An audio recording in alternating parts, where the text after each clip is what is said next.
What does a typical day for you look like? Typical day for me at OHA. One of the things I love about this job is that there is no typical day. Generally speaking, I mean, I do a lot of research. I am in and of the collection. One of the parts of my job that is typical is if somebody needs a quote on something, I pride myself on being a quick study, being able to go into an archive, and pull information together and try to get it presentable. Answer emails, and the emails I get are amazing. I mean, you'll get an email from somebody across the world, you get an email from somebody across the country asking about, a family member or something that they saw or heard. And then that, one of the joys of the job is then that gets me to say, well, let me take a look. And then suddenly 2 weeks later, I come up for air and I've discovered something that I never knew, or something that leads to another project. One of the things that Greg has really stressed at OHA over the years, particularly, is the changing nature of museum work, and obviously now with COVID-19 and the financial fallout from that is really going to force organizations to get creative. So one of the things that I do a lot of is historical services and really sort of consulting work. Syracuse is in the middle of a really, was in the middle of a renaissance, and one of the great things about the city has been the repurposing and the refurbishing of so many of these gems and jewels from our industrial past. These beautifully well-built, gorgeous brick structures designed by, some of the great architects in New York State, Archimedes Russell, Gordon Wright, Ward Wellington Ward. So, one of the things that I, get to do with them is do research on a building, work with them on projects that up to and including like the one we did with Polish Development Company at the Dietz Building, which was the first thing I ever did here at OHA. Throw me into the deep end without my life jacket on. But we pulled that one off, and we did a great job, with the Dietz Building. I do a lot of media. My phone will ring, my email is always going off, newspapers, the radio, students from Syracuse University, Newhouse, the Daily Orange, the local radio stations, do a lot of TV, which I love. I'm shameless. I love to talk. I love to hear myself talk, as you can see. So I'm all about it. Greg and I are peas in a pod there. But our job here is and we're honored and we're lucky to do it, is to preserve the history of the community, but to not only preserve it, but to make it relevant, to bring it out of the archives and bring it into everyday life. So, any opportunity that I get, whether it's a Facebook Live video, whether it's an interview with WCNY, whether it's, a CNY Central or Bridge Street or wherever platform we're on, WAER, whatever, it's something that I really enjoy, and that's something that is a typical part of my job, answering those inquiries. When it comes down to it, I am a researcher and I am a writer. So whether it's writing copy for the newspaper, whether it's writing copy for history highlights, whether it's writing copy for exhibits, that's what I do. And again, I count myself amongst the luckiest of lucky people who actually get paid to do something that I love, that most people also love. That's one of the things I love about history, is that it's a commonality. People love to talk about it. What would you say the biggest difference between your job and the curator of collections or even our archivist's position? The difference is really between, my job and Tom's job or Pam's job. Is that I have the enviable task of getting to use all the cool stuff that they have to worry about cataloging. Right? I just get to use the stuff, so I'm like a kid in a candy store, really. What is your favorite part of your job? I love coming to work. It's a wonderful place to come. I've got a great office up here on the 4th floor. I can turn the music on and just research, and it keeps my cardio is great because I'm up and down 2 flights of stairs to the research center. All good things. So good for the brain, good for the waistline, so it's a pleasure to do the job.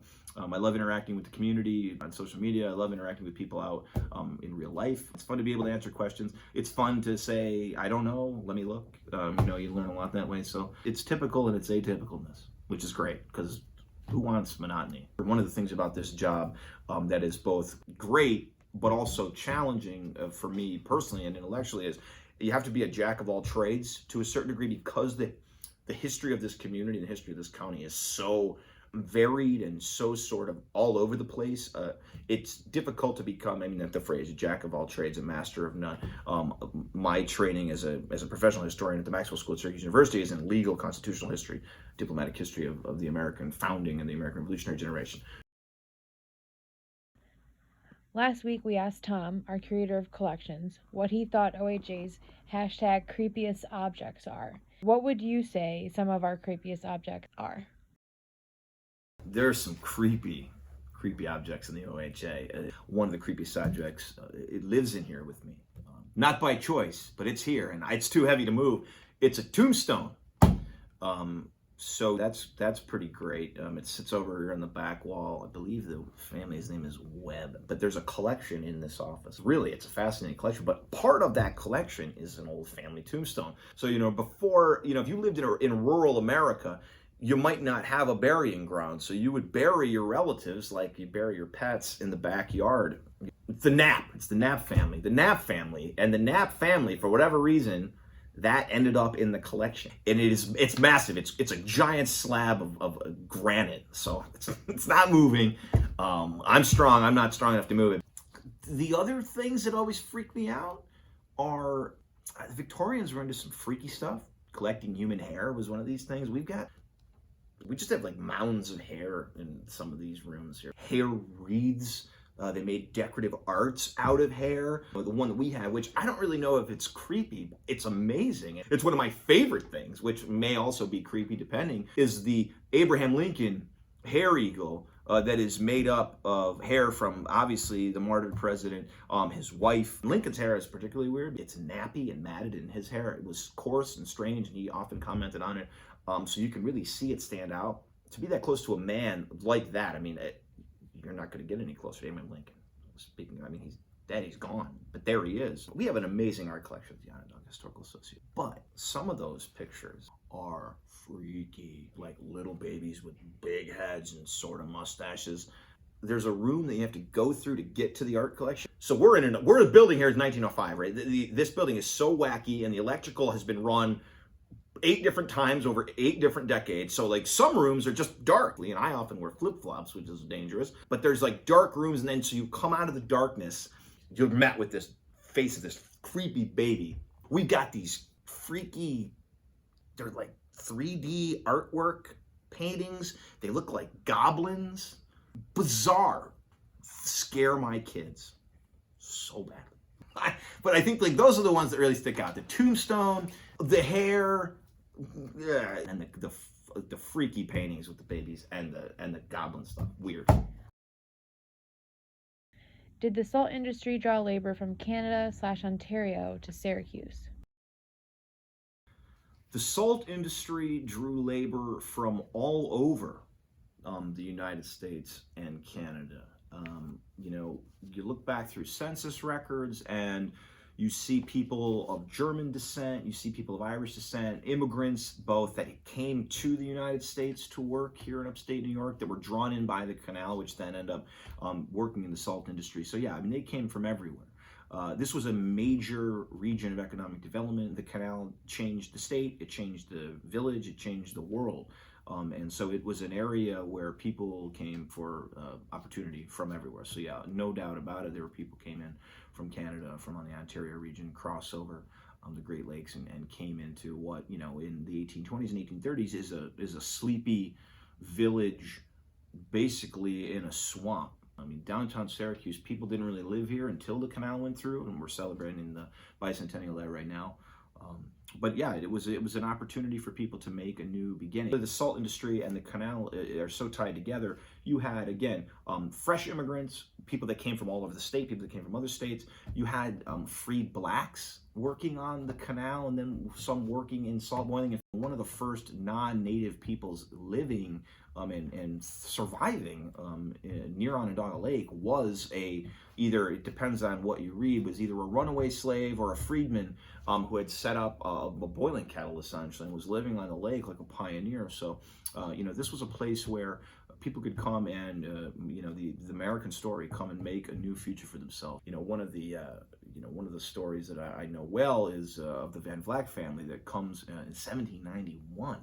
And they end up here in Salina in 1792. Isaac Van Vleck and his wife will give birth to Abraham Van Vleck, who is the first white child born here. And they came here and found about 28, 30 people sort of loosely living, again, in the swamp down on what would be basically the first ward of the north side. And they set up a community there that turned into, obviously, Salina, and then that grew into Syracuse. And still to this day, the Van Vleck name is something that everybody would recognize. You drive on Van Vleck Road to go to the state fair. So yeah, people from all over the United States and really all over the world came to upstate New York to work on the Erie Canal, which was the gateway to the west. It was the gateway to the Hudson, and that then gave the salt industry an even bigger push. And so you've got this great positive feedback loop between those two things. And as salt grew, as the revenues grew, more people came, needed more workers, the salt blocks grew, then the evaporative method really took over. So hundreds and then eventually thousands of people came here. And along the way, they invented the salt potato, which thank God for that, because it's one of my favorite things to eat. Are there books you could recommend on salt blocks and the salt industry? That's actually something that I've thought about writing about. There aren't any books necessarily that I can think of locally. What we've got in Syracuse are local histories. In fact, this book here is the first really comprehensive history book about Onondaga County, and it was written in 1848, which is of course the same year that Syracuse is incorporated as a city. And this is really the beginnings of the salt industry. But there is no holistic, I love the salt industry, so I have this stuff just on my desk. This is not a plant, I promise. These are the salt sheds. Down you can see the roundhouse of the New York Central Railroad here. These are all down in and around Onondaga Lake. But suffice to say, there aren't really any compendiums about the salt industry.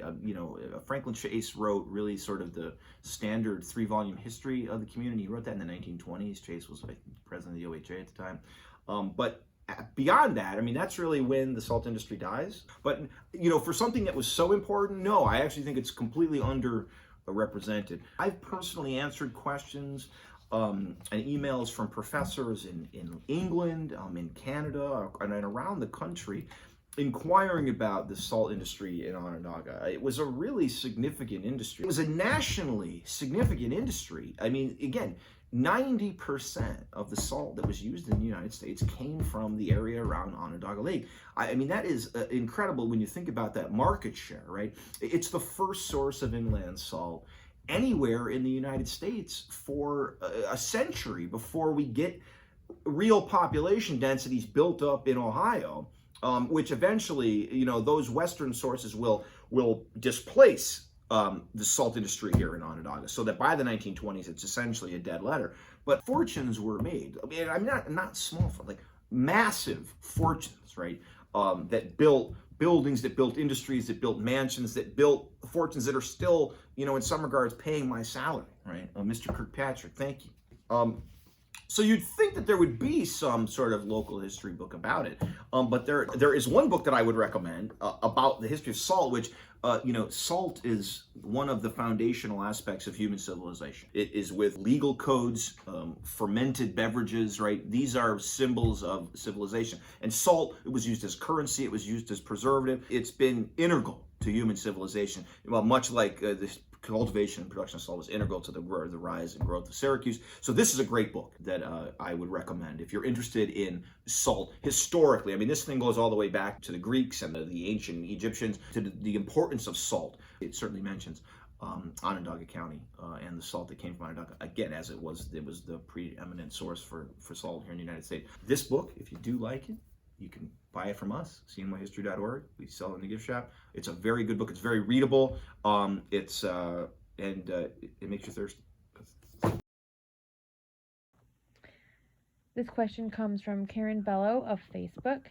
She was hoping to get some history on the horseshoe mansions that were on James Street, which is currently Lincoln High School. She grew up in the neighborhood and was very fond of memories of the historic homes that once graced the area. Any pictures or history would be much appreciated. Well, what I can say about the James Street mansions is twofold. One, be on the lookout in the near future for James Street Memories. I'm not sure exactly what the title is, but my predecessor, Dennis Connors, spent years researching, writing, and finding things to talk about these magnificent homes on James Street, which unfortunately there are simply very few left. The Barnes-Hiscock Mansion, of course, is a great example of it.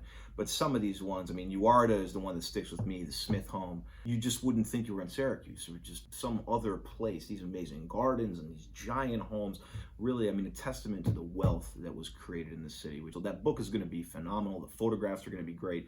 I've read a few of the stories that Dennis put together, but I would say look for that book. That is in the current process right now of getting ready to go to a publisher. So hopefully, in the next 12 to 18 months, that book will be out, and you'll be able to see just the wealth, the design, the architecture. I mean, so many different styles of houses. And again, really a bygone era. I mean, you heard it referred to in contemporary press accounts as sort of the Fifth Avenue of Syracuse again. And everybody, I mean, basically, if you were an industrialist of any real means, you lived on James Street and you went to the factory, which was back then right in downtown Syracuse. So I myself am very much looking forward to the book. I've read a lot of it in drafts, but so thank you for the question.